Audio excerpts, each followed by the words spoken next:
a tradition, to sort of name the budget in the aftermath. Would you like to take a stab this year? Look, it's a blowout. I don't think anyone predicted next year's deficit would be the government spending $7.5 billion more than it takes in.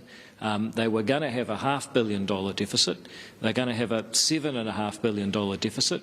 We know that government deficit spending puts pressure on inflation, and I would say that we are on track for 10% floating mortgage rates. So much pressure on the economy from that government deficit is totally irresponsible. And I understand the things that they've done on cost of living. Yep. Free prescriptions, fantastic.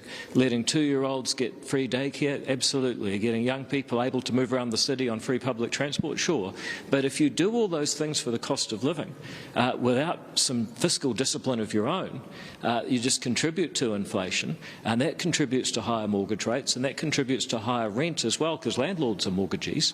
So altogether, what they've done is give with one hand, but take with the other when it comes to cost of living. Well, Grant Robertson says that, Treasury says actually that they're no longer predicting a recession this year. Unemployment will peak lower than expected and inflation has already peaked. And Grant Robertson says that is the trade-off for Kiwis, that is what they get out of this budget. Yeah, and if you look at the history's Treasury of forecasting these things, so 2 years ago they said inflation would be 1.8%. 1 year ago they said it would be 5.2%. Now it's actually 6.7%. So, the Treasury has forecast a pretty rosy picture that the economy is going to be okay, inflation's going to peak and go down.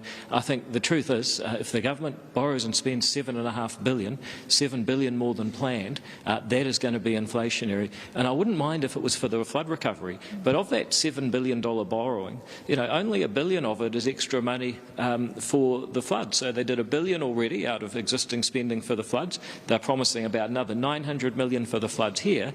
That's dwarfed by the $7 billion that they're borrowing. They'll try and blame COVID. Sorry, that's officially over. They'll blame Vladimir Putin. Very bad man, but the oil prices are below the pre-war level. They'll try and blame the floods, but that's not where their money's going. They're running out of excuses and they're running out of money, and they're going to put a huge amount of pressure on the cost of living at exactly the time they said they were helping. Yeah, it's interesting, isn't it? Because you've talked about the measures that you support from the government, but not at the cost of inflation, I suppose. But there is not much, and there's nothing actually in there for Tom the truck driver, is there? Well, a lot of, the one thing about this budget is it's all about redistribution. It's all about spending. There's almost nothing in there that is about producing new wealth. I mean, there's a rebate for video game developers. Now, you can have that argument about should the government pick winners and all the rest, but that's kind of their symbolic fig leaf for growing the economy. There's nothing about how do we make daycare cheaper. There's so much bureaucracy on daycare centres that you end up paying more than you have to and pouring more taxpayer money. It's a bit like putting the heater on with the windows open.